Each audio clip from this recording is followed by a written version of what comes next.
Le pastoralisme, c'est quelque chose qui se pratiquait autrefois. C'est-à-dire qu'il y avait des brebis quasiment sur toutes les exploitations. C'était des petites exploitations très diversifiées avec un peu de tout. Et donc il y avait des petits troupeaux qui entretenaient en fait les talus, les sous-bois, mais il y en avait beaucoup moins que maintenant. On est passé de 20% de taux de boisement en Dordogne à 46% en moyenne sur le département et 57% sur le Sarladais.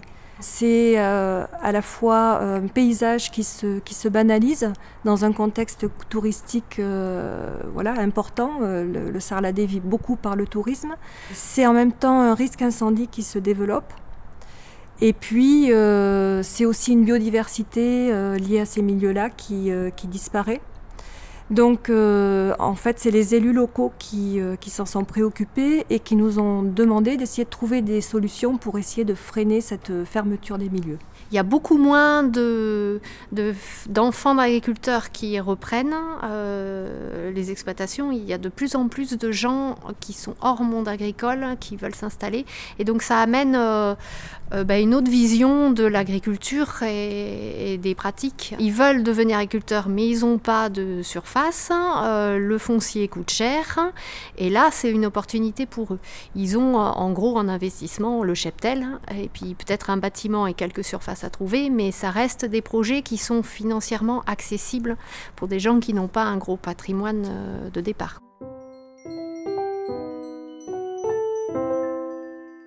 C'est assez récent ce croisement, on va dire, avec l'environnement, l'écologie et l'agricole.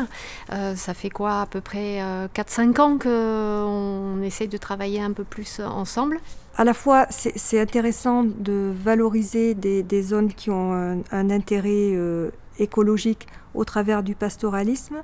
Mais l'idée simplement de faire venir des brebis tondeuses pour faire de l'entretien, c'est pas ce que nous on souhaite. Ce qu'on souhaite, c'est qu'il puisse y avoir une vraie activité économique derrière, qu'il puisse y avoir un éleveur qui vive réellement de cette activité.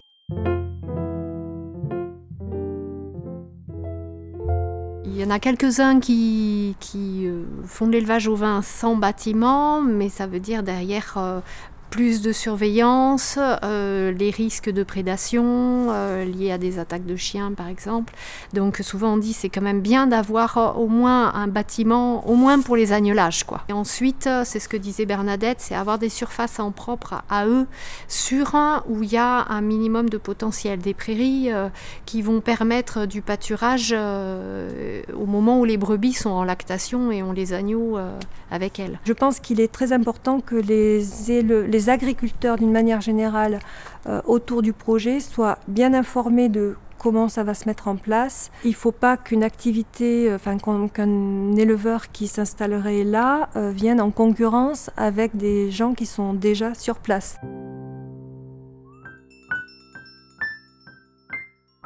L'idéal, en effet, ça serait qu'il n'ait pas qu'une aide à la production, mais une aide aussi à l'entretien du paysage, parce que finalement, dans le cadre du pastoralisme, c'est eux qui sont là pour lutter contre la fermeture du paysage. C'est un service que rendent les agriculteurs. S'il n'y a plus d'agriculteurs sur un territoire, on s'aperçoit très vite que la biodiversité disparaît, les paysages se banalisent, et c'est quand même une question à se poser, et c'est peut-être par la collectivité d'une manière générale qu'il faudra y répondre.